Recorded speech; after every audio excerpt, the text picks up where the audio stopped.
આપ સૌનું સ્વાગત છે આજના વિસ્તૃત મુખ્ય સમાચાર બુલેટિનમાં. અને આજે આપણે ચર્ચા કરીશું વિશ્વભરમાં વધી રહેલી યુદ્ધ અને તણાવની પરિસ્થિતિ અંગે વિગતવાર અહેવાલ. સૌપ્રથમ મુખ્ય મુદ્દા પર નજર કરીએ. છેલ્લા કેટલાક દિવસોથી વિવિધ દેશો વચ્ચેના સંઘર્ષમાં નોંધપાત્ર વધારો થયો છે. સીમા વિસ્તારોમાં સતત ગોળીબાર, મિસાઇલ હુમલાઓ અને વાયુસેનાના હુમલાઓના સમાચાર મળી રહ્યા છે. બંને પક્ષો પોતાની સૈન્ય શક્તિનું પ્રદર્શન કરી રહ્યા છે, જેના કારણે પરિસ્થિતિ વધુ જટિલ બની રહી છે. સૈનિક સ્તરે મળતી માહિતી અનુસાર અનેક મહત્વપૂર્ણ વિસ્તારોમાં ભારે લડાઈ ચાલી રહી છે. જમીન પર સૈનિક દળો આગળ વધવાનો પ્રયાસ કરી રહ્યા છે, જ્યારે આકાશમાંથી ડ્રોન અને લડાકુ વિમાનો દ્વારા નજર રાખવામાં આવી રહી છે. કેટલાક વિસ્તારોમાં વ્યૂહાત્મક સ્થાનો પર કબજો મેળવવા માટે જોરદાર અથડામણો થઈ રહી છે. સ્થાનિક નાગરિકો માટે આ પરિસ્થિતિ અત્યંત મુશ્કેલ બની ગઈ છે. અનેક લોકો પોતાના ઘરો છોડીને સુરક્ષિત વિસ્તારોમાં જવા માટે મજબૂર બન્યા છે. શરણાર્થીઓની સંખ્યા સતત વધી રહી છે અને શિબિરોમાં જીવન જીવતા લોકો માટે ખોરાક, પાણી અને આરોગ્ય સેવાઓ જેવી મૂળભૂત જરૂરિયાતો પડકારરૂપ બની છે. આ યુદ્ધનો માનવીય અસર પર પણ ગંભીર પ્રભાવ પડ્યો છે. હોસ્પિટલોમાં ઘાયલોની સંખ્યા વધી રહી છે અને આરોગ્ય વ્યવસ્થા પર ભાર વધ્યો છે. ડોક્ટરો અને નર્સો સતત સેવા આપી રહ્યા છે, છતાં સાધનો અને દવાઓની અછતનો સામનો કરવો પડી રહ્યો છે. આંતરરાષ્ટ્રીય સ્તરે પણ આ પરિસ્થિતિ અંગે ચિંતા વધી રહી છે. અનેક દેશોએ શાંતિ માટે અપીલ કરી છે અને બંને પક્ષોને વાતચીત દ્વારા સમસ્યાનો ઉકેલ લાવવા માટે પ્રોત્સાહિત કર્યા છે. સંયુક્ત રાષ્ટ્ર જેવી સંસ્થાઓએ પણ તાત્કાલિક સીઝફાયર માટે આગ્રહ વ્યક્ત કર્યો છે. આર્થિક દ્રષ્ટિએ પણ યુદ્ધના અસર સ્પષ્ટ જોવા મળી રહ્યા છે. વૈશ્વિક બજારોમાં અસ્થિરતા વધી છે, તેલના ભાવોમાં ઉછાળો આવ્યો છે અને વેપાર વ્યવસ્થાઓ પર પ્રભાવ પડ્યો છે. અનેક દેશોની અર્થવ્યવસ્થા પર આ તણાવની અસર પડી રહી છે. આ ઉપરાંત સાયબર યુદ્ધના મામલાઓ પણ સામે આવી રહ્યા છે. વિવિધ સરકારી અને ખાનગી સંસ્થાઓ પર સાયબર હુમલાઓ નોંધાયા છે, જેનાથી માહિતી સુરક્ષા અંગે નવા પડકારો ઊભા થયા છે. સરકારો અને સૈન્ય અધિકારીઓ સતત પરિસ્થિતિ પર નજર રાખી રહ્યા છે અને જરૂરી પગલાં લઈ રહ્યા છે. સુરક્ષા વધારવા માટે વધારાના દળો તૈનાત કરવામાં આવ્યા છે અને સીમા વિસ્તારોમાં નજર વધુ કડક બનાવવામાં આવી છે. આ બધાની વચ્ચે સામાન્ય લોકોમાં ભય અને અનિશ્ચિતતાનો માહોલ છે. લોકો શાંતિ અને સ્થિરતા માટે પ્રાર્થના કરી રહ્યા છે અને આશા રાખી રહ્યા છે કે જલ્દી આ સંઘર્ષનો અંત આવશે. હવે વાત કરીએ સૈનિક વ્યૂહરચનાઓ અને મેદાનની હાલત વિશે. રિપોર્ટ્સ મુજબ બંને પક્ષો દ્વારા આધુનિક ટેકનોલોજીનો વ્યાપક ઉપયોગ કરવામાં આવી રહ્યો છે. ડ્રોન સર્વેલન્સ, સેટેલાઇટ ઇમેજિંગ અને સાયબર ઇન્ટેલિજન્સ દ્વારા દુશ્મનના હલનચલન પર સતત નજર રાખવામાં આવી રહી છે. આ ટેકનોલોજીકલ યુદ્ધે પરંપરાગત લડાઈને વધુ જટિલ બનાવી દીધી છે. માહિતી અનુસાર કેટલાક વિસ્તારોમાં રાત્રિના સમયમાં વધુ હુમલાઓ નોંધાયા છે, કારણ કે અંધારાનો લાભ લઈ સૈનિકો આગળ વધવાનો પ્રયાસ કરે છે. આ સાથે ઇલેક્ટ્રોનિક વોરફેર દ્વારા કોમ્યુનિકેશન સિસ્ટમને પણ ખલેલ પહોંચાડવાનો પ્રયાસ થઈ રહ્યો છે. આ વચ્ચે માનવ અધિકાર સંગઠનો દ્વારા ગંભીર ચિંતા વ્યક્ત કરવામાં આવી છે. નાગરિક વિસ્તારોમાં થતા હુમલાઓને લઈને પ્રશ્નો ઉઠાવવામાં આવ્યા છે. અનેક અહેવાલો અનુસાર શાળાઓ, હોસ્પિટલો અને રહેણાંક વિસ્તારો પણ આ સંઘર્ષની ઝપેટમાં આવ્યા છે, જે આંતરરાષ્ટ્રીય કાયદાના ઉલ્લંઘન તરીકે જોવામાં આવી રહ્યું છે.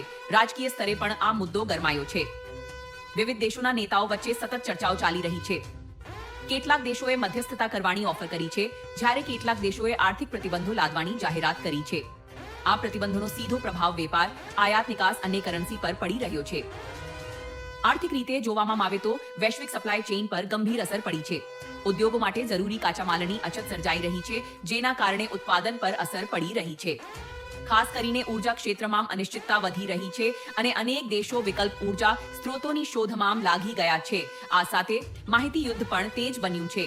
સોશિયલ મીડિયા અને ડિજિટલ પ્લેટફોર્મ્સ પર વિવિધ પ્રકારની માહિતી અને ભ્રમિત કરતી અફવાઓ ફેલાઈ રહી છે. સરકારો દ્વારા લોકોને સચોટ માહિતી મેળવવા માટે સત્તાવાર સ્ત્રોતો પર નિર્ભર રહેવાની સલાહ આપવામાં આવી રહી છે. જમીન સ્તરે કામ કરતા પત્રકારો અને સહાય સંસ્થાઓ માટે પરિસ્થિતિ અત્યંત જોખમી બની ગઈ છે. અનેક પત્રકારો જીવના જોખમે સત્ય બહાર લાવવાનો પ્રયાસ કરી રહ્યા છે. સહાય સંસ્થાઓ દ્વારા ઘાયલોને મદદ અને રાહત સામગ્રી પહોંચાડવાનું કાર્ય સતત ચાલુ છે. આપણે હવે નજર કરીએ આગળના સંભવિત વિકાસ પર. વિશ્લેષકોનું માનવું છે કે જો તાત્કાલિક રાજનૈતિક ઉકેલ નહીં આવે તો આ સંઘર્ષ વધુ વિસ્તૃત સ્વરૂપ ધારણ કરી શકે છે. કેટલાક નિષ્ણાતો આને પ્રાદેશિક સંઘર્ષમાંથી વૈશ્વિક સ્તરે ફેલાવાની શક્યતા પણ વ્યક્ત કરી રહ્યા છે. આખરે એક આશાની કિરણ પણ જોવા મળી રહી છે. કેટલાક અહેવાલો અનુસાર શાંતિ ચર્ચા માટે પાછળથી પ્રયત્નો શરૂ થયા છે. જો આ ચર્ચાઓ સફળ થાય તો આ સંઘર્ષને અટકાવવાનો માર્ગ ખુલી શકે છે. ચાલો હવે જાણીએ આ સંઘર્ષના લાંબા ગાળાના પ્રભાવ અને માનવ જીવન પર તેના પડતા અસર વિશે વિગતવાર અહેવાલ. સૌપ્રથમ યુદ્ધના લાંબા ગાળાના પ્રભાવ પર નજર કરીએ. નિષ્ણાતોના જણાવ્યા અનુસાર આ પ્રકારના સંઘર્ષો માત્ર તાત્કાલિક નુકસાન પૂરતા મર્યાદિત નથી રહેતા, પરંતુ તેનું પ્રભાવ વર્ષો સુધી અનુભવાય છે. ઇન્ફ્રાસ્ટ્રક્ચરનું નુકસાન, જેમ કે રસ્તાઓ, પુલો, શાળાઓ અને હોસ્પિટલોનો વિનાશ દેશના વિકાસને ઘણા વર્ષો પાછળ ધકેલી શકે છે.